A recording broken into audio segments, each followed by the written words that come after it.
is an offer every time we eat to be reminded that we are in the presence of God and we have a seat at God's table. And when we have a seat at the King's table, there is plenty. Let's go even deeper, because I'm sure this is the book that everybody skips, Leviticus, book number 3 in the Bible. And everybody skips it because the first couple of chapters is nothing but instructions. And we just go, oh my goodness, I get it. But did you know those instructions are for 5 sacrifices? The third one is called the peace or the fellowship offering or sacrifice.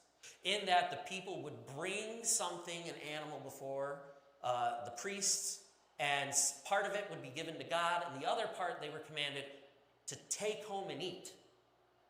This wasn't just something that was consumed at the temple, but something that they were supposed to sit down and have a meal with people around them with, not just themselves.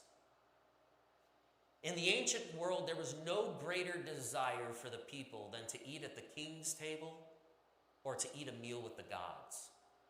And right at the beginning, as he's forming his people, God says, you have access to that. Anytime you want, you can make this offering, you can eat a meal with me. And unlike a king who just takes and takes and takes, which is something we don't fully get because we don't have kings today, right? But in the day, we have taxes, right? But more than money, sometimes you would give the king goats and chickens and eggs and food, beasts, so that way he could eat. You were providing for him his meal. That was his payment, the king's payment.